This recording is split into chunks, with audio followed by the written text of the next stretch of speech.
Welcome back to my podcast. Well, the second one from today, as I promised you, and talk about Arsenal this time, and answer many questions from Twitter, and people asking something. Let's see how the questions are going. Yep, and the big one. Big one. The big one we'll ask at the end. So let's start about the first part of when you joined Arsenal. Yeah. Was that 2002? 2002. 2002. So what did you know about Arsenal before you joined them? Did you know anything about Arsenal before you joined? Not much, honestly, because on that time in Brazil, they didn't show much about English football. More we knew about the English clubs, me especially, was when they played in the Champions League. Okay. Let's say on that time, UEFA League. UEFA. Yeah, they play UEFA. Well, the Cup Winners' Cup. Maybe. Yeah, exactly. And this is how I knew, about the English clubs, but not much, unfortunately. But I was very concentrated in Brazil, in the Brazil League. On that time, I think internet was not so strong to find information. Did they have the internet in those days? Yeah, but I was like starting, something like that. But I was not, much into it. We certainly didn't have social media or anything like that. Yeah, we didn't have social media at that time. Just, I think, few years. Imagine the time when there was no social media. It was not so bad. Oh, you could get away with so much more, couldn't you? More relaxed, people were not doing it all the time. Not talk too much, not so many information. Sometimes it's quite confused for people. But this is the, I didn't know much, honestly, about Arsenal. But I had some other offers. Normally, on that time, I didn't deal with anyone. I didn't speak to anyone. The club did it directly, and in the end, I came to us. I think was a good choice for me. Turns out it was quite a good choice, doesn't it? Yeah, well, it was. Who were the other offers from? There was rumors about Fenerbahce. Okay. Fenerbahce or Besiktas, I think. Okay. And Werder Bremen. Mm-hmm. And I heard the other day there was another club. I forgot. I heard AC Milan was there, but never mind. And in the end, I just came to Arsenal. Was, I think, really important and the best option, I guess. Yeah. How were they doing at the time? Were they doing well? Well, Arsenal has just, I think, the year before, 01-02, they just won the double. Oh, well, so you're quite well. Yeah. Well, Arsenal was a very strong team when I first came, and for me it was great. Arriving here, have my first experience abroad and such a big club, and everything was like fantastic.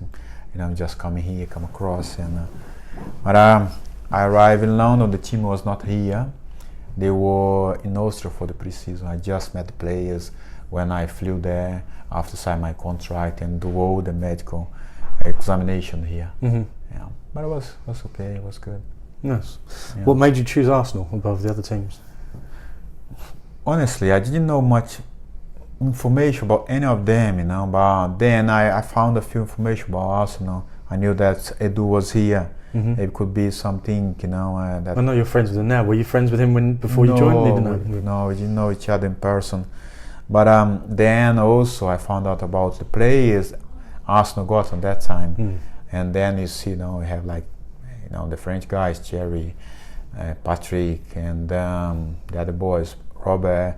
Then you have Dennis Bergkamp. I said, wow, seems like good team, interesting, good team, And then I came. It was great, I was very well welcomed here by all of them, despite the fact I didn't speak the language. This for me was, I think, the hardest thing of coming to the club for the first time. Mm-hmm. But I was okay with that. This was not a trouble for me, because I knew this was part of the process, that I would work on, off football, off the field, to learn the language, to learn a little bit of the culture. This was not an issue for me. So what did you do to learn the language? Did you go to class, or? Yes, I had a class. Just one-to-one or a group? Yes, no, one-to-one. It would have been weird if you'd gone to an English class, professional football and a load of kids. It would be a bit weird, Yeah. I had a class with the teacher, you know. I remember I had about 10 hours of English on that time, you know, our 10 hours class, until before we start the competitions, you know, from Monday to, let's say, to Friday. We from 4 to 6, more or less, you know, I had these classes, and it works pretty well because I've learned quite fast, honestly, the language. I remember when I gave my first interview in English without any help, anyone helping me, was really, wow, it's like a big victory for me. Yeah. I felt very proud of that. I remember after 5 months, I gave my first interview without, you know, my teacher helped me. But I told him, listen, I told to the guy who interviewed me, I don't remember the name of the person now, but I told him, listen, I will try to do it alone. If I need help, I ask my teacher. He was just on the side. And we started the interview, and but then, you know, the conversation went on, was quite okay. You know, I did on my way, you know, I didn't know much, but I did the best way I could. In the end, he said, okay, well, you did great. Yeah. You know, it's finished. I said, oh, serious, finish? He said, yes. I said, wow, yes. I just celebrate. You know, Better than being an invincible. Well, it was like, for me, you know, it was like a big victory, honestly, because I came from, you know, a very small village where I grew up, where, you know, we didn't have like the best education in school, but I always been to school. I tried to work very hard. I always work hard in school to learn things and do things right. And but we didn't have many opportunities there in this village. But coming for another country, you know, play football, something you love, and then have an opportunity to learn a new language, for me was something very important. This was something I always put in my account. Just okay, I'm having this opportunity to play football at Arsenal in England, but apart from it, what can I do for myself? And the language, you know, learn the English was as important as play good football here, because I said to myself, listen, I can maybe I don't really adapt to the league. It's part, it can happen. Is that one of the concerns you had?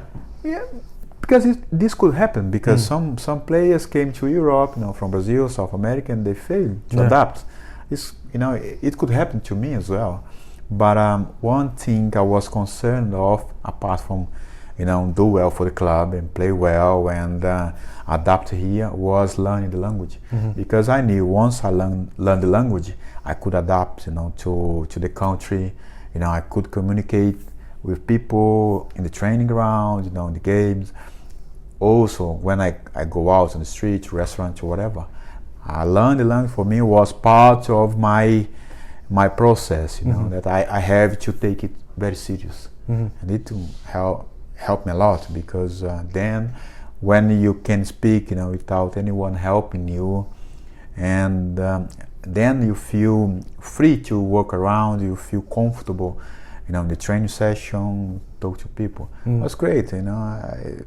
Makes you feel much more settled and grounded, I guess. Yes, this is how you feel settled in the country, and you appreciate things more, I guess, because you learn also the culture of the country. For me, it was really important to learn from the English players and from the English people in the training ground. I've learned a lot. I still have good friends at the club. Some of them still there, you know, work for the club. It's always amazing when I have an opportunity to go back to Arsenal or to training center or to stadium, and I have an opportunity to see one of the guys who work there on that time. You know, they still, you know, I have like a good smile when they see me, when I see them, and we kept talking, and it's amazing. It's amazing, you know. But if I haven't learned the language, you wouldn't have that connection. No chance for me. You don't keep the connection. This for sure. Absolutely. So when you first got here, you obviously knew nothing about the club. Who were the players that kind of helped you settle in? And was there one player that really sticks out who kind of really sort of took you under their arm or under their wing and went, right, this is how it goes, this is what you need to do? Is there any players that stick out? Edu was really important for me at that time, because first because of the language, it's much easier. We got along pretty well, and he helped me a lot, speaking to me about the club, about the players, about the manager, and how us and like the players to play and so on. Very, very, very much important for me. He was like my big brother. Really? Despite the fact I'm older. You're older, yeah. But he was like, put me under his wings and help me. And sometimes sounds strange to say that because we have the same position. Yeah. And then I start play, but he always been so nice towards me. Despite the fact sometime I was playing, he was not. He was on the bench, but he always been absolutely, superb towards me, respectful, very good friend, help me on a daily basis, and he's such a nice guy. He was amazing with me. Of course, after him, I had Lauren. Lauren speaks Spanish. I could have a communication with him. Was okay, no problem. Pires, he speaks Portuguese. That's handy. Yeah, and those Spanish was okay, but the rest of the guys, only English. Just when I start talk, but they always try, to communicate with me in the dressing room. But obviously, I was struggling, and then Edu was there to help me. Yeah, nice. That's all right. Cool. So also we spoke about, when we started talking about this podcast, is really giving fans, your fans, Arsenal fans, and football fans in general, an idea about what life is like as a top level footballer. So could you give us an idea about like an everyday day when you're just going to training, and what the routine is? Yeah.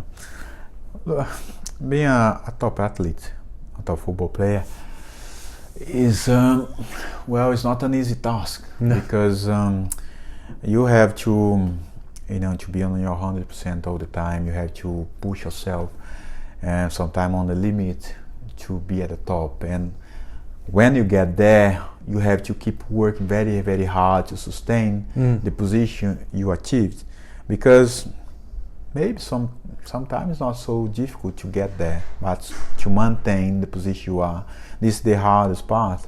And some people, I've seen people, they get there and they didn't last long because they drop, their condition, because I've made it. Yeah. Then you accommodate, you feel like, and then you go into your comfort zone. This is very dangerous. It's quite common. I have seen a lot of them, and some of them work really hard. They never get there, but they find a place where they could be close and sustain their position. But to get there, is about, for me, it's a everyday hard work.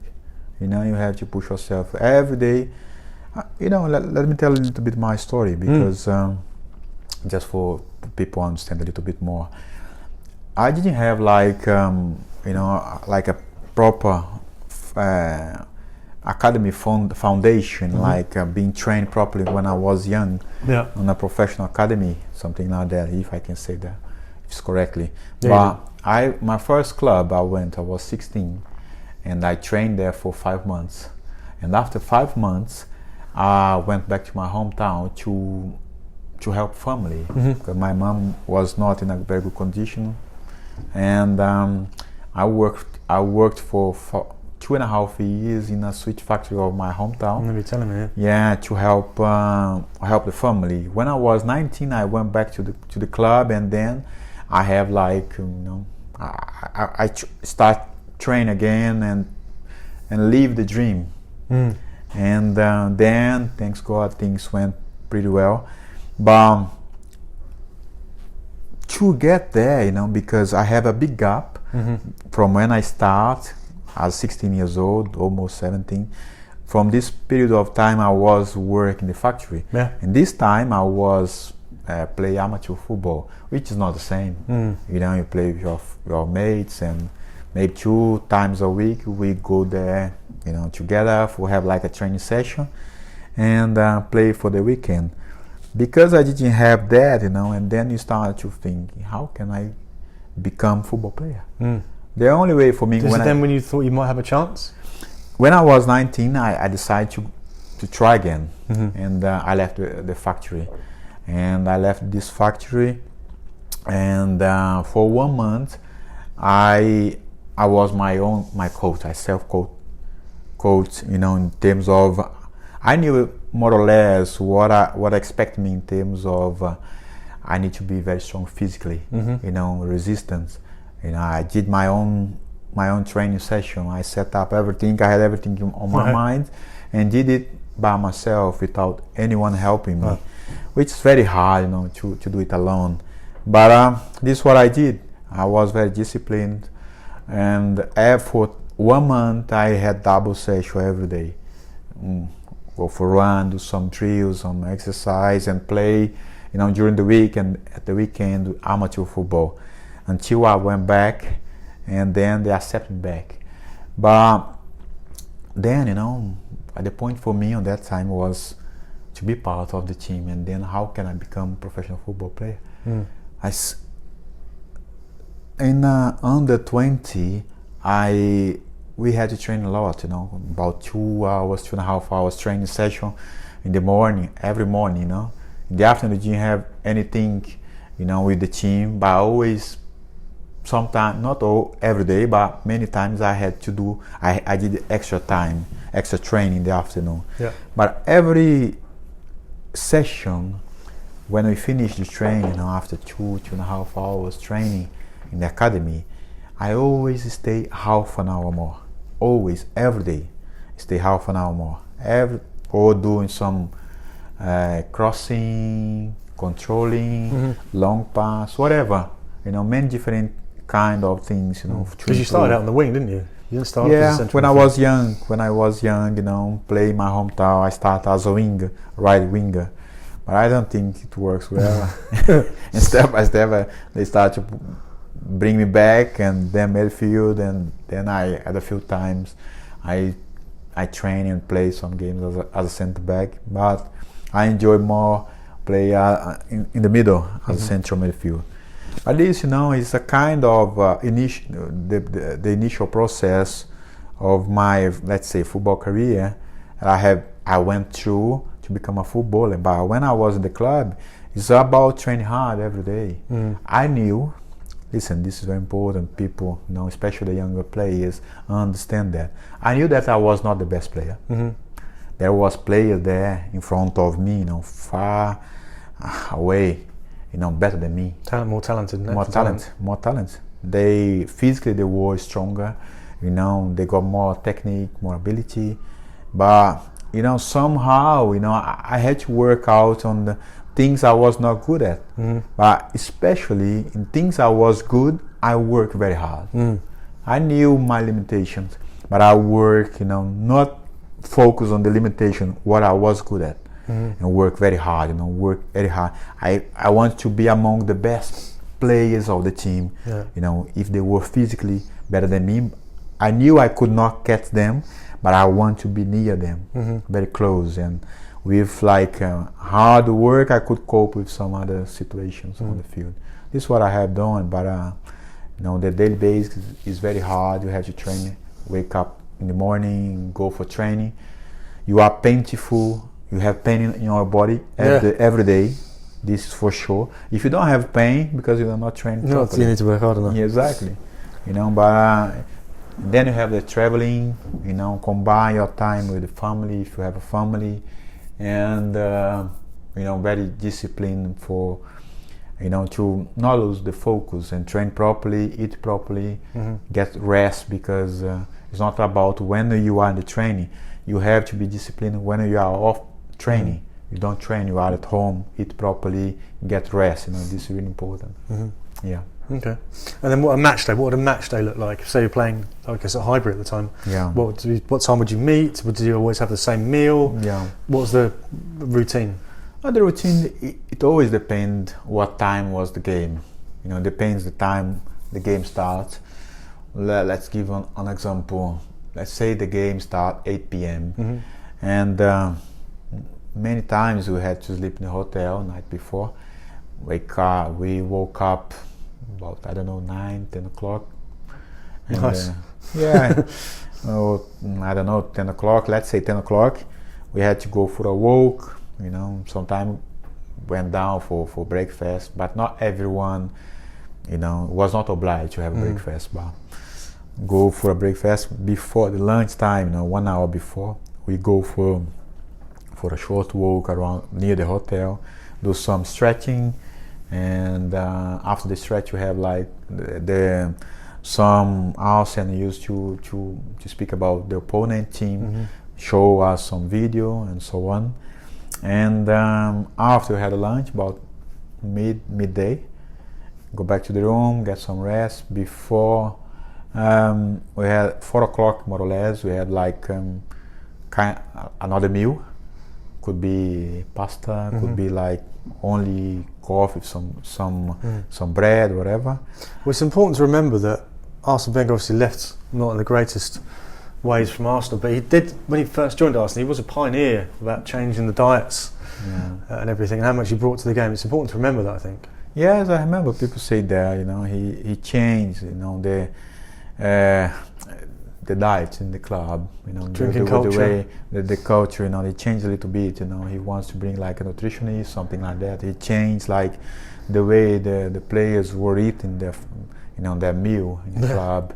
I think it works pretty well because I guess, for the players at the beginning it's quite difficult to understand. Maybe they were, it's very strange, but it's normal, when I have something. Well, it is now, but in England at the time it wasn't normal. Everyone was drinking after the games. And there's the infamous Arsenal Tuesday Club, I think it was.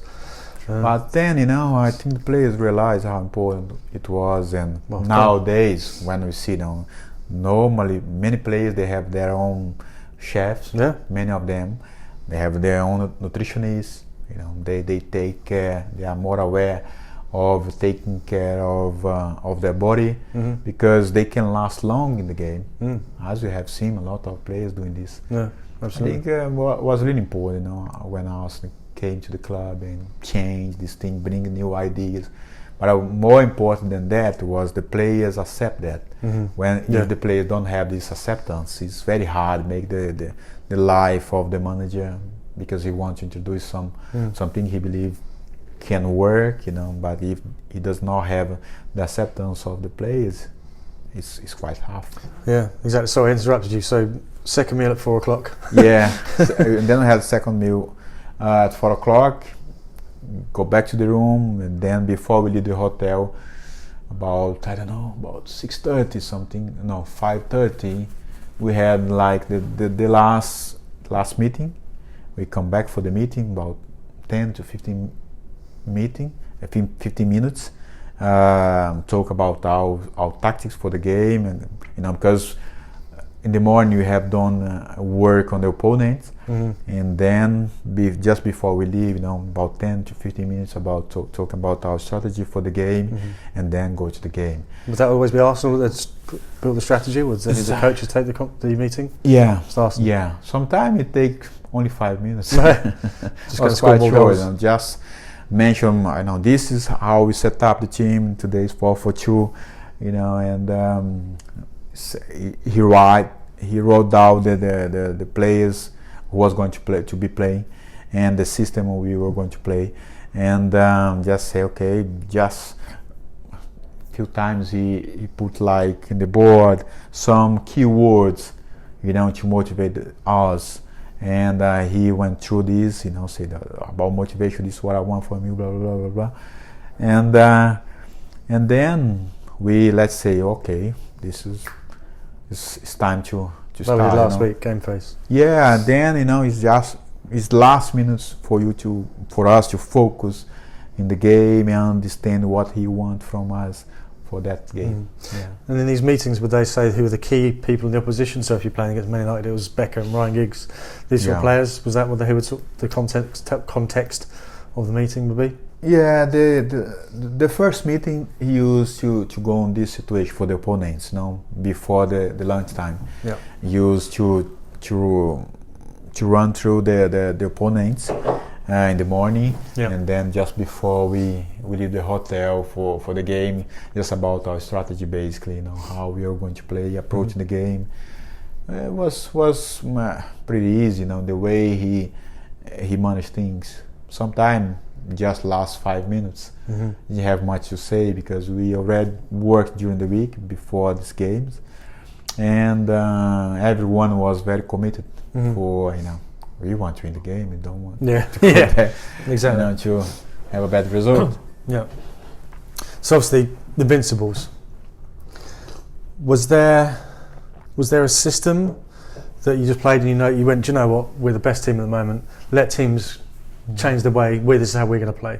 Or did you change the way, or was the system slightly changed depending on the opposition? We always rely on our system. We always rely on So you knew exactly what you were going to play, and is that kind of maybe the strength of the Invincibles was everyone knew exactly what the roles and responsibilities? Yeah. Well, sometimes I think we played not many. Like there was a time we have like Edu, Patrick and myself play in the middle, like three in the middle. But then we changed, But then after he changed, I was play a little bit more wide on the right, and just remember my younger days, my early days, using your pace up the wing. I was was quite tough for me, but most of the time we rely on our system. Most of the time, most 4-4-2, and this is how we did most of the time. And have like a front Thierry and then behind him. And not a bad team, is it? Well, it was fantastic. It was great. It was a great team. But it's a moment, sometimes once in life when we have an opportunity to play among this type of players, the big names, big guys, but they were very hungry, to go and to the game and win the game. This was what they were up to, because if you see the training session during the week, it was very hard. It's like play another game. You're playing another game? Yeah, exactly. See the tackling, fly over, and very tough. Was there any? We've seen a lot in the press release about players falling out. Is that something that happened often with you guys? Everyone just knew this is the level we need to train at. This is the level we're going to play at. So it's kind of like a mutual. Everyone's happy that you knew you were going to be going in hard for tackles. So was there any sort of arguments at training sessions and things? No, this is the way we used to work. Yeah. This is the way we used. This is how it's done, basically. Exactly. Of course, there's some time there was, somebody tackle someone else, but was it you? A few times. But maybe the guy who got the kick, felt a bit upset, but then you go again and play again, face each other. Sometimes one get upset, but it's part of the training session. This is how we train, but we always respect each other. It's not about I kick you because I don't like you. Yeah. It's just about the professionalism, the intensity that Arsenal want from us to be for the next game, and we always respond to that. Sometimes it's quite hard, when because you are tired. Some days you are not feeling that you, let's say, that you're not going to be on your best on that day 100%, but you have to give your best from what you have on that day, and this is what we always did. Was really pleasurable training with those guys, and I mean, you're on it all the time. Exactly. Right? You have to be sharp, because if I was not sharp, if somebody was not sharp, the other guy called me. Hey, come on, Gilberto, what's going on? Hey, I need more from you.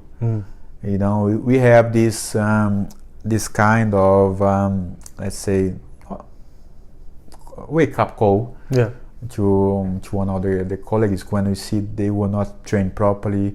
Maybe the guy was tired, some of them were tired. Maybe there's something in their mind, worry with something we didn't know. But there you It's like you have to leave your problems off the fields when you get these here, concentrating in the training session. Because in the game you need the 100% commitment. This is how we did every day, every time. Amazing. So what do you think? Obviously you're getting pushed by Man United, I guess, at the time was the big rivals. What made the Invincibles the Invincible? What characteristics or traits or players do you think made up the Invincibles? What does it mean to be an Invincible? Obviously it means to going unbeaten. But why did you go so long unbeaten? I think first, the one of the most important things, because we have Arsene. Okay. He was like the big mentor of all this, and he always believed in the players he got. He chose the players to be there, and he mastered everything. He mastered the Eagles and so on. Despite all the guys were really nice towards each other, but I know you have to manage people, manage big names. We have many players on that time playing for their national teams. I was playing for Brazil. We have the French guys. Freddy was playing for Sweden. The other guys play for their national team. Many international players. Top level players. And how you manage that? If you don't know how to do it, you can mess up with the good players you have. He was very important. And secondly, and with the players we've got in the squad, the mentality, the mindset, because was a winning mentality. We could see that in the training session, as I told you, how we train, how we used to do all the drills, the intensity and so on. And even though when we felt that someone was tired, but we tried to help, and then it's just the approach in each game we had. But at the beginning of that season, Arsene made like an interview that he said that he believed that we could go unbeaten that season. What did you players do? Did you go, wow, thanks for the pressure? Did you go, I think you're right? Oh, well done. Yeah. Well done, boss. So you felt like put more pressure in it? Of course it's a pressure, but... How many games into your unbeaten run had you gone when he said that? I don't remember. I think it was beginning of that season. Before the season started, actually. But the season before, we have lost to Manchester United. We were in front of them, I think, for 10, 12 points, if I'm not wrong. And then, just a few games to the end, I think 8 to 10 games, we start losing game, losing points until we lose the season. And the season after, and then he said that before the season started, I believe that players can go unbeaten. Wow. We try to to absorb the information, but we knew that was going to be a huge thing for us to handle. And did you players get together and talk about it? Or was it just like little at some point you start laughing, maybe crazy, I don't know if it's normal saying that. Being like a reaction from the other team, the other players, they might laugh. But I think he just mentioned that because he knew the players he got in squad, We saw the training sessions as well, I guess, exactly. Right? He knew the players, their mentality, and the spirit of everyone. And but we work game by game. We never thought too far ahead of us. We just did step by step. I think this was very important. This was very important for us. But one thing was very important. We had the confidence that we were going to win the game. This was my feeling, because when we were at the tunnel before the game started, especially at the hybrid, cold tunnel, very narrow. Very narrow, yeah. And we were shoulder to shoulder. We were standing there. It seems like we were kind of giants. But that team was very particular because we were very, in stature, we were very high, quite tall guys, physically very strong, but also very good technique. And we were fast in the counter. Do you think that was deliberate from Arsene to put the team together like that, or just happened to be like that? Well, I think step by step he recruited players, with the type, because on that time Premier League was played very directly game, a lot of long balls. Was quite important to have a tall guys at the back, tall team. He built up the team on this way, but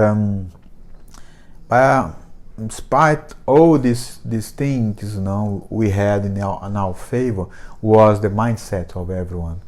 If you were playing, you have to do your 100%. When you come on, you do your 100% and give like your contribution to the results, because it's about team. It's not about the individuals. So you describe it as very competitive, but it seems like you were kind of all this, rather than playing against each other and obviously fighting for places, you managed to keep it as a very positive situation, rather than going, here's your chance. The whole team were kind of willing that person to kind of do well as well. Even like you mentioned earlier, Eddie was your direct competition for your place, but he welcomed you in, was the main person to welcome you into Arsenal. So it's probably rare to get that sort of camaraderie and competitiveness. Team. No, we have that on that team. We had, it was amazing. The guys, of course, who was sat on the bench was not happy if they didn't have many chances, but us and managed this situation pretty well, because we didn't have like a massive squad of players. Maybe we have like 15 to 16 senior players, and the rest, he always bring somebody from the academy, from the reserve team, some younger players. Sometimes give them opportunity to play in a kind of games he believed that he could maybe one or two change, and this is how he managed that, all the situation during the season, because everyone wants to play, and there's no space for everyone to play, in every game. But he rotates the play, from one game to another, gave like stability for our work, and also the confidence to everyone that maybe I'm not the starting 11, I'm not one of them, but I will get my chance. This is what he did. Nice. So when someone asks you questions about Arsene Wenger, what do you feel about him? How do you feel about Arsene? Oh, it's a good feeling. He's a good man, first of all. As a manager, he did a great job. 6 years I worked with him, was really good.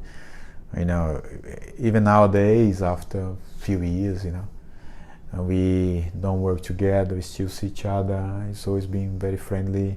The approach we have on each other, it's nice, because we have an opportunity to talk to him and learn something new, have some like a wise person on your side, talk about football, about his idea. It's always amazing, always enjoyable. I like that. Yeah. So obviously Arsenal's going through a bit of a tough patch at the moment, but I'm sure the Arsenal fans that are listening kind of have got a smile on their face remembering the good old times. So so we finish on a pie for this part of it. Let's go for the invincible team. Yeah. So in goal. Yes, Lema. We have Lauren. Yeah. So Campbell, Colo Toure, Ashley Cole, myself, Patrick Vieira, Robert Pires, Ljungberg, Cherry, and Dennis Bergkamp. Not a bad team. Not a bad team. Not a bad team at all. We could play football. We could play football quite well for a whole year going undefeated. Yeah. So this is where we kind of start really asking the questions that everyone's asking, I guess, now. All right. So where did it start going kind of a little bit wrong or a little bit negative? Was it when you were there? Could you feel things getting a little bit negative, or was it still very much competitive, positive thing? It was just felt like you need to turn the corner. Yeah. My opinion is that I have mentioned a few times the transition time for Arsenal from hybrid to Emirates. My opinion is where many things start to change at the club. First, because you change home, massive stadium. Arsenal spent a lot on that time to build up, a fantastic stadium. And but on the other hand, we start to lose some important players. We lost Patrick Vieira. Later on, we lost So Campbell, Fred Ljungberg, Robert Pires, Cherry, and so Basically on. everyone you just mentioned 2 minutes ago. Exactly. Yeah. Then it's very difficult to replace these players. Mm-hmm. But before this happened properly, Arsenal were preparing some younger players to be on our place to replace us, like Fabregas, Ron Persie, Adebayor, Alex Song, and Alex Hileb, and maybe a few others after me. But there was a time, my last year was 07, 08, and suddenly most of these players were have been prepared to replace us. They left the club. Alex Hileb and Song and Fabregas went to Barcelona, and a few others left to different clubs, and some other younger ones later on they went for some different clubs, and then it was tough for him to bring the players, start again, in a short period of time. Yeah. And this moment was very crucial because they lost like the connection of the transition, the players' transition. Yeah, so the plans for the future is just stopped. Exactly, because then if those players have started, they have like players they've learned from us, from my generation, and could replicate for the next generation of players. Yeah. So succession planning. Exactly, really. But this, in my opinion, is what he had in mind to do. But it didn't work out on this time because they all left. Suddenly they left. And he had to start again, try to bring some younger players. But on the other hand, the other teams became very strong financially. They were very strong. They became very competitive. Manchester City started to invest a lot. Chelsea was investing a lot. Manchester United always been strong. Yeah. Liverpool. Because it was just you and Manchester United most of the time you were there, right? Yeah, Liverpool at that time was okay, not as they are nowadays, but they always, got a very good team. And then, in the last few years, before Arsene leave, there was like, the result was not as people expect, despite the fact they've won a couple of times FA Cup, but the people seems not be happy. Not satisfied. Yeah, not satisfied with the results of just getting the FA Cup and not Premier League or Champions League, and then the mood starts changing, towards us, and people, want him to leave. It became a bit hard for him his last 2 years, I guess. So how do you feel when you're obviously watching this? How was you feeling when you were seeing all this stuff, Wenger out, all this type of stuff? Was it tough to watch? Well, when the people start talking about him to leave, it was quite sad, to see that, honestly, because he spent 22 years at the club. Yeah, it's unbelievable. He dedicated, 24 hours of his day in these 22 years to the club. He loves Arsenal, but it was quite hard, for me, I think for many people, but especially for him, to see all these people want him out of the club. I don't know if the people realize what they were want for, what they're wishing for, what they're wishing for.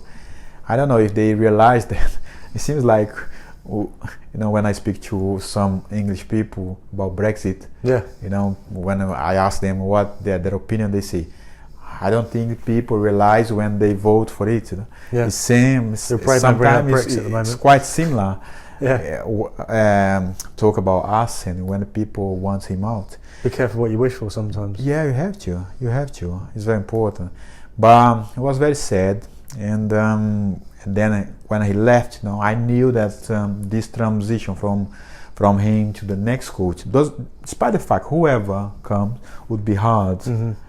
Would be hard because then you have like the other teams, very competitive, very strong financially, but on a better moment. Arsenal just dropped in their performance in the last few years, and the competition to recruit a good big players is not so easy. No, you have to be fast. And you have to have a good scouting team, I guess. Good scouting team if you want to to get like the best players who fit your system. Was not so easy, and they have to work hard, for to come back and be competitive again, compete with Liverpool nowadays, Manchester City. It's a long process. Yeah, the Spurs is coming, and they have to work hard to get back. So what specifically do you think they need to do to get? So do you think it's rebuilding the whole team right from the ground up? Do you think every player needs to be replaced, or do you think there's a few players that just need to be refocused? I think this transition is going to happen. It's impossible to change everything from at once. At once. It's very difficult, but I think step by step they are going to make a few changes. Bring some players, or replace some in different positions. Maybe some at the back, some in the middle, some up front. Up front they are okay, but maybe they bring some young talent that can learn to be like maybe for 1-2 years time to be, let's say, ready to start play for them. But it's a hard work now. They have to work very hard to get back to where they were before. But also not because of them only, but because the others are in front of them. When you see Manchester City and Liverpool especially, they look very strong. They are very strong at the moment, financially good. They have to spend, but spend right. So where do you think Emery failed? It's hard, It's hard to let's say, to point exactly where. I think after the last game of last season went very bad for them because they lost a good opportunity to win a trophy against Chelsea at the final of the Europa League, and things didn't work well for them. They didn't have a good game and lost very badly. And they start of this season, it sounds that was going to be like a continuation from when he started, but it didn't work properly as they expect. I have some information that he worked really hard. He's a hard work person, very decent guy, but unfortunately the results didn't work out for them, and because of this generate a lot of pressure to him, to the club, because I think for the fans especially, what they were expecting is that change management. They would see a kind of change in the club's way of play, special fight spirit, win the games, win the trophy, or chance to win the trophy. And as the last few weeks has not been like this, people start to being quite, let's say, negative about the team, around the team. Seems like the mood was not really good. And I think this was the whole, let's say, bad feeling around the team. But before Arsene leave, there was a bad mood. Against him, towards him. Okay, it's time out for Wenger. He has to leave, and they start, on a short period of time with Unai, which made his life very hard. I think with Arsene he could hold because he could manage, the squad. I think somehow the people respect him in the club. Not that they didn't do with Unai, but because he was there for such a long time, the people were more patient with him in the club. And but with Unai, he didn't have like maybe the time to work, or try to get a new result. But the fans became so impatient. A lot of pressure from the media, and then they felt that there was a time for change. Do you think it didn't help where your friends in North London, Tottenham, moved so quickly after Pochettino, who you could argue had a more successful season than Emery in his last year, and they moved quickly and decisively, sacked Pochettino, recruited Mourinho within a couple of days. And do you think that's kind of spurred, do you want a better word, the Arsenal boards to eventually part company with Unai Emery? It can be. Well, it can be everything's possible in football, especially Pochettino. I was not expecting him to be sacked, honestly. No. I think it was a surprise for many people. And then he was sacked. And they appoint Jose on his place. And they start to get the result. And maybe put a little bit more pressure on Arsenal to make some change and try to restore the good results again.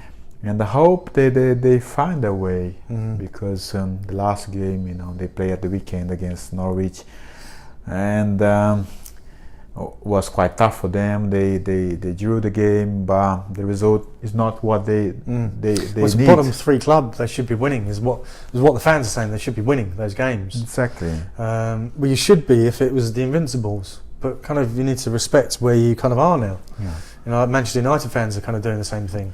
At the point now for them, they need to lift their confidence. Seems like they are lower in confidence. This look from outside, because but the only way is to work together. They are the only people to solve the problems.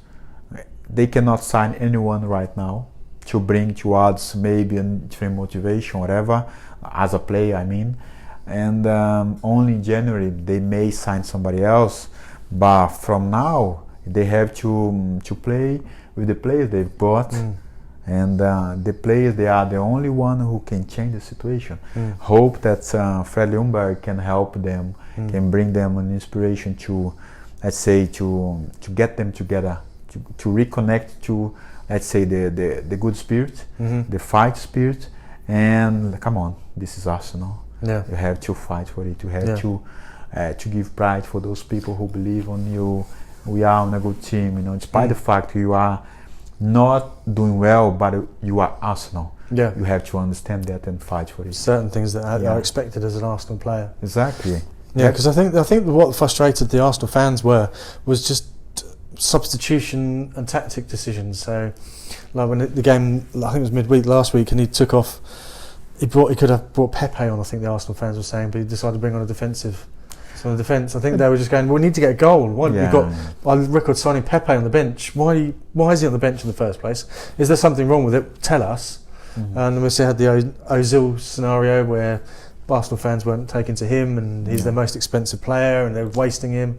There seems to be a lot of toxic thing around the players. I mean, what players do you like over there? The current players, if you had to choose some players to sort of go, right, these are the core players to build the team around.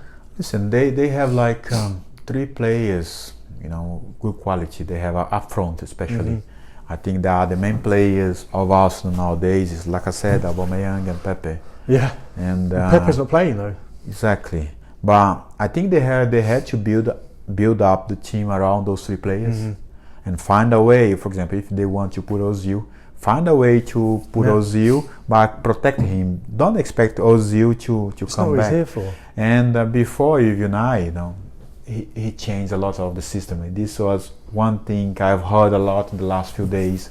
I was the other day with Martin Keown doing that game for, I think, the Europa League. Who they played? They played one game in the Europa League. And before the last game, who they played? I can Google it. Sorry. But they played that. I was me and Martin Keown talk about Was it German? About it. What? Was it from a team from Germany? I don't know. Anyway, what is the square? Makes the podcast so really shit if we don't know what we're talking about. That, but just came out. I just mentioned Martin because we were working together on this game, and speaking about Martin Keown was, let's say, very directly in terms of saying that he was rotating too much the players, but also changed the system quite a lot. Which looked like for many people he didn't know what was the best 11 and best system for them to play. And if after 18 months you still don't know your best team is, it doesn't give anyone confidence that you know what you're doing. Yeah, this was, for people outside, when they see Arsenal's game, it seems like the impression they've got. Maybe he was trying to find, I have to try something, maybe from the game, maybe I played according to the opponent's team. People don't really understand that, maybe. And because, I don't know if he mentioned this at some time, create a confusion for people. Oh, maybe United does not know who's the best 11, what's the best system. Yeah, but I think you can make, let's say, you can have different opinions on it, I guess. Well, I think what was frustrating the Arsenal fans was exactly you didn't know what his starting 11 was. Exactly. And you'd think that it's okay to make changes, to make tweaks and change to find out when you've got new players. So Pepe came in, but you can't just almost start from scratch every single game, because then the team that builds negativity among the team and a lack of structure and foundation amongst the team. It's okay if you go, well, let's try and play Ozil here, because the Arsenal fans have been moaning about him for a long time, and England in general have been moaning about him a long time. And like you say, what he's going to bring to the table. Yeah. You either go, right, let's embrace him for what he can bring, and build around, but not build a team around him, but look after him, so you don't have to be. It's a decision you have to make, or you play him and find a way that you protect him where he can, let's say, produce good football, give the assistant, score goals, whatever. Give him a condition to that, or don't play him. Which would you do? Would you say he's good enough to build? Listen, I think he's a good player. Yeah. And sometime, but it seems like he's not in the game. Yeah. But it always depends how you put in the game. Why not try to put him close to the striker sometime? But this, is about how you work during the week. Yeah. But if the manager, maybe, I don't know if it was the case, but if he was not feeling, listen, I cannot play with Ozil.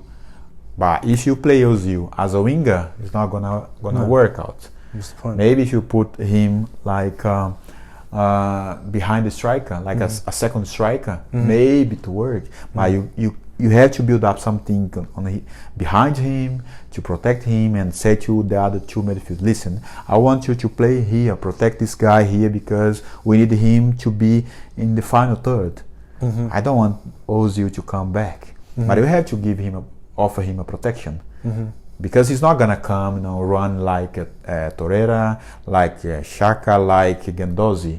He's not his type of player. He's not gonna come to defend, but he can occupy the space pretty well if he get two guys, behind him, two players behind him to protect him. But the point is, the manager trusts to put him on the bench, in the game or not. I think you cannot, let's say, one day you trust the player, other day you don't trust anymore. You have to make your point and take the decision. Just looks like he doesn't know what he's doing, and I think that's what he's doing. One day's in, one day's out, then he's in. I think it's normal sometimes rotation. I think this is not a problem. I think the point at this situation at Arsenal with Unai, because he makes so many rotations and so many times don't change the system of the team. Looks like, create like a confusion for the fans. They was not so sure about what he was doing. Many people from the media talk about it, but maybe on his mind as a manager, he knew exactly what he was doing, because maybe he was trying to play according to the opponent. But as long it was not said, people didn't know that. But it's difficult, I can have one opinion, you can have another one. So it's a game of opinions, right? Exactly. Everyone can have your opinion, especially when the result's not right, it's not good. Yeah. It's much easier. Yeah. Because they could have, let's say, winning the game. For example, I'll give another example. Okay. Roberto Martinez in the World Cup, I've seen a lot of time. He changed the system during the game many times. Because they got a good result, nobody said anything. If he's a genius. Exactly. Because he changed the tactics in the game. Exactly. He's a genius. Roberto Martinez, today he's gonna start with five at the back. The next day 3 at the back. The next day 4. But he changed, and then during the game they change. But then they have different opinion about it because the result was good. Do you think that's because they're high level players, or because they're just more confident players that they're okay? They don't worry about the structure, but because Arsenal's in a bit of a negative environment, lacking confidence throughout the club, not just the players. That they need a few games where actually going, right, everyone knows what they're good doing. Let's build on this. We're going to be playing 4-3-3 or diamond formation or whatever it is. It needs to have some stability before you have some of these changes and going on. Well, I think the ability of the players, and I think they got a, let's say, it's hard to say, but they have like a better squad. But yeah, Brazilian, Belgian national team I think is they're very good squad, very good squad. You know, with all my respect, but also I think he found a way to get the players into the way he wants them to play, but it's very challenging as well. Despite the fact you can have the best players in the world, but if you don't get them into your idea, it's very difficult to take the best out of them. But I think he managed this quite well, make the players understand what he wants to do. Because if you cannot manage that, you know, if you don't make them understand it properly, it's very hard. Yeah, exactly. Yeah. So you're saying what Arsenal need to do is concentrate on those kind of three players. The front three players are kind of world-class players that is great to start a team from, and maybe Ozil. Sorry, can I say again? Sorry. So what we were saying is that you got Lacazette, Pepe, and Aubameyang. Yeah. Those are the three world-class players that it's the starting point. Yeah. Of a really strong team. And you have to build up around it. Yeah. Because listen, if you have those three players, you have like to give them a protection, good protection, and work well. I think Arsenal need to sort out the midfield, because sometimes the defenders are quite very exposed. Yeah. And it's hard for any centre back to play when they are so exposed. And this is important for the players. I think the players they got ability to do this. You know, I don't know if they're gonna play with Xhaka because of the incident he had before. He's gonna stick to them. Let's see what Fred is going to do. You know, he played. I don't know what he's going to do for the next follow games. And they got Torreira and Guendouzi. But they need to understand that when you have those three players, they must protect them. There's no point for them, you know, to leave so much their position, and then they have to run back because things didn't work out. You know, okay, give protection to the guys. Yeah. Sometimes you can be like the surprise man, come, you know, to just go on a very quick, let's say, clinical moment. Okay, you read the game, and okay, maybe there's a cross from somebody on the right. Maybe I come the opposite and try to be the surprise man. Which you usually. Well, I don't like to put myself in this position. Yeah. But I have done this a few times. But because if they do it all the time, you know, they lose position.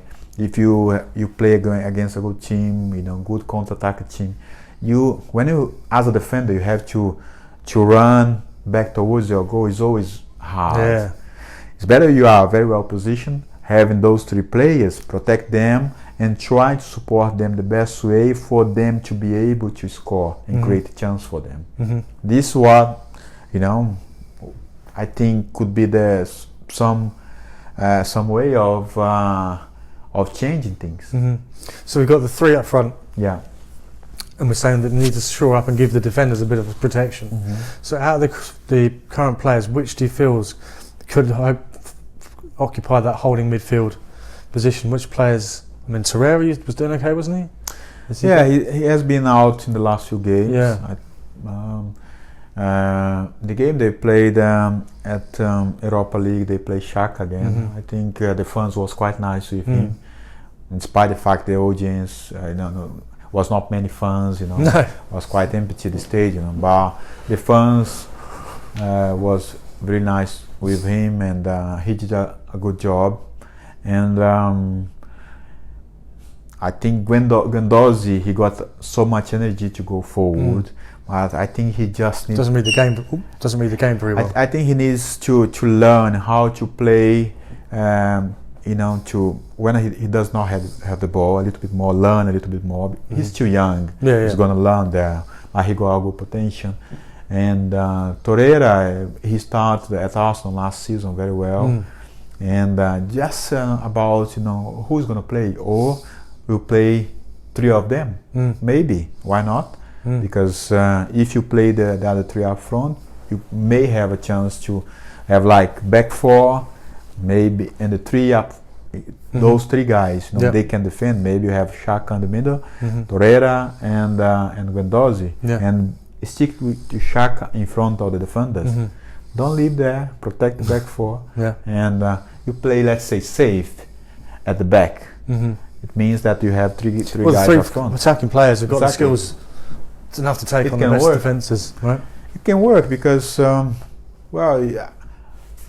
maybe I'm wrong, but looking from outside, full of opinions. Yeah, exactly. I have my opinion, and from outside seems like, because the result has not been good, seems they like a little bit lower in confidence. They need to bring it back. And how you get it back? Win the games. Doesn't matter how you play. Maybe you play bad, but you get the games. And then you got, let's go for the next game. That's what they need. Nice. Well, we've fixed the Arsenal problem already. So used to say. Yeah, exactly. Just done it. So what we had were some questions that we saved through. So I tweeted, and you tweeted yesterday, saying we were filming the podcast today. Does anyone have any questions they'd like me to ask you? Fantastic. As you can imagine, there are a few interesting many people have asked if you're going back to help Freddie out. Well, tell us what's going on. Let's see.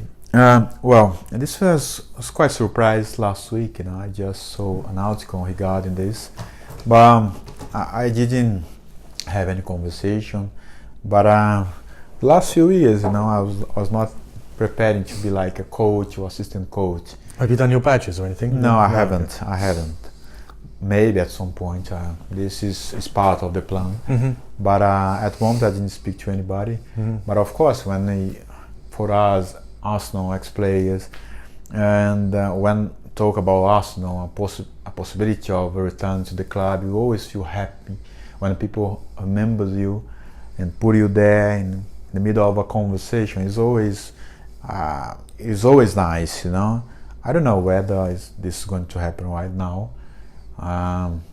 But this, I have said, I would love one day come back to the club, and I don't know which capacity, but it has to be something that I'm, let's say, more or less think or what I'm going to do.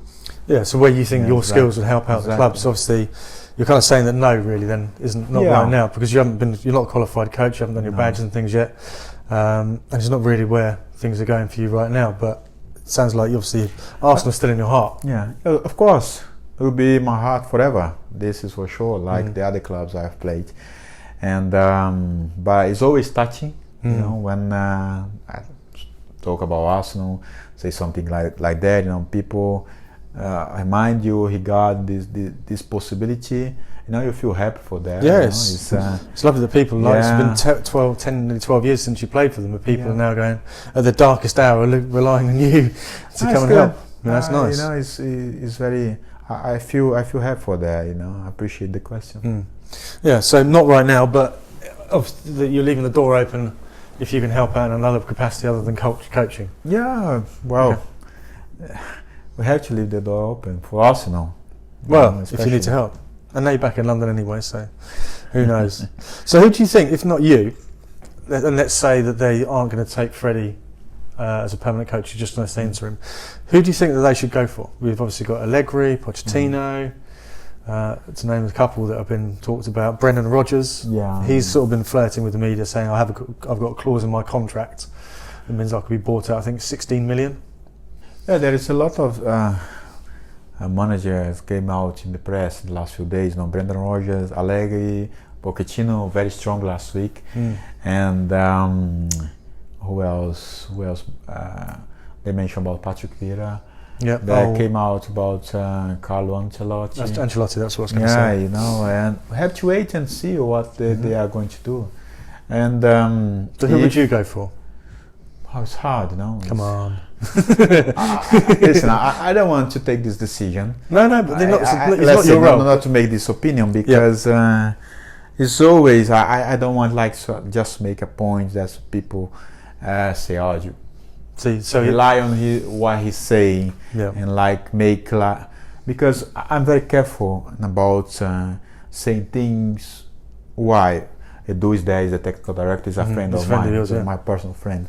I don't want to create any any situation to put him on a difficult position. Yeah, so because obviously the people know you're a close personal friend, you said, I think they should go for Allegri. Yeah. I said, Edu's best mate. Exactly, So Allegri's going to be exactly. I don't want to do this. Okay, fair enough. And also Fred's there, is a friend of mine, personal friend as well. I'm really looking forward for. I hope he bring back the good results, and help the club. And that's why I had to be very careful. No, I can say that. No, okay. So, Arsenal Armed Forces Supporters Club have asked, I'll be interested to know which was his favourite Arsenal game to play in. For me, it was Arsenal v Bolton in 2006 when Gilberto scored in the 90th minute. I remember the goal. Early on, I just watched the video of this goal. Was very nice. One touch goal, cross from Cesc Fabregas. Always played at Highbury. Was fantastic. Yeah. Fantastic. Favorite ground to play in? Was really nice. You have the fans very near, very close to you on the sides, and was a tough game. Played against Bolton that time was really hard, very tough. Play here or when you have to go there to play in their stadium, always been very tough to play. But so is that your favourite game to play in? I had some other games. No, of course, it was one of them. But I had some other games. I think one of the games we played against Liverpool, where I think we beat them at home 4-2. We were losing, I think 2-1, something like that, if I'm not wrong, at halftime. And then we came back for the second half and won. I think it was 4-2 or 5-2. Nice. I'm confused now, but we beat them after, we were losing, I think 2-1 for the half time. And then we changed the result, play against Liverpool always has been very difficult. And that time was really hard. They have a good team, but we managed to win that game. Was let's say a proud moment when you change the result. From the first half to the second half. Is that sort of win almost more important than beating a team 8-0? Coming back from when you're losing to win, does that build more confidence in the team? Well, it shows your capacity, your ability of play under pressure. Yeah. Because, all the time you are under pressure when you go to the pitch, when you are going to play a game. But when you are losing at home, and sometimes the crowd can be impatient, the fans, and then you start maybe lose the ball so easy, your passing does not work properly. Then you start losing, and all the challenge or whatever, and the confidence go a little bit lower, and then you have to get back again to the game. But this shows when you change this kind of game against a strong team, show your capacity of play under pressure. This is it shows that how strong you are and how strong we were on that time. I guess the difference between the Arsenal team then, when the Invincibles, and the Arsenal team now, you wouldn't count on an Arsenal team coming back from being so far down to win so convincingly. Yeah, listen, it's very tough to compare the Invincibles against any team. No. But this is one thing I never like to do, because it's hard to compare. We cannot make this comparison, but I think this for any team, and for Arsenal now, for them what's important, bring the confidence back, start winning the games, and when they start behind, as they were last game against Norwich, but they managed to equalize the game, but then they got the second goal and managed to equalize again. And maybe you may have a chance to win, but it's not always this is going to happen. No, absolutely. Even with us in our time, it's not happen. This kind of situation didn't happen all the time. Cool. So next question, we've answered that one. has got one for Brazilian, but we'll do that because you're going to do a Portuguese podcast in a minute. What do you miss most about Brazil, and what are your favourite memories of playing for the national team? I miss a lot of things playing for Brazil. Food? First is the Food? You said the desserts were amazing. Yeah, the food was very good. The dessert we had like a pudding when we were in camp in Brazil, and in Janeiro was amazing. Really good. That's the thing you really I miss a lot. You miss dessert. But then, I think the friendship we've got, we always enjoy being together, represent the country, play for Brazil, have the yellow shorts again. Was a proud moment for all of us. Did it come with a lot of pressure? Is there more pressure playing for Brazil than for us? Always more. Yeah, more. Yeah, more. It's much more. It's much more because once you wear Brazilian shorts, it's a kind of obligation. People see that you have to win. And this how our culture is. If you play for Brazil, the expectation for you to win the game is massive, and you have to, let's say, you have to win. Yeah, this is how people expect you to do, and it's not always work, but you have to understand that people rely on you. You have to be on the top of your game every time. Yeah, cool. Who do you get on the most with at Arsenal, or who did you get on the most with at Arsenal? At Arsenal, it was Edu. When I first came, he was very helpful. He helped me a lot to settle in the team, in the country. He helped me, on a daily basis, properly, with us, and translate to me what he wants to tell me. Yeah, nice. It was really nice, but in general the guys were very nice towards me, and I was new. I didn't speak the language. They were patient. Everyone in the club, from us and Edu, the other players, the staff around the club, very very patient to me, very helpful as well. So it comes across when you're talking, there's very fond memories, and very warm, but also quite protective about Arsenal as which obviously a club you love, right? Listen, I played for only 5 clubs in my career. I started at América Mineiro, it's my first club. Then I went to Atlético Mineiro, and also was my last club, Atlético Mineiro. Yeah. After I came to Arsenal after the World Cup, went to Panathinaikos after 6 years at Arsenal, and came back and played Grêmio in Brazil, and before returned to Atlético Mineiro.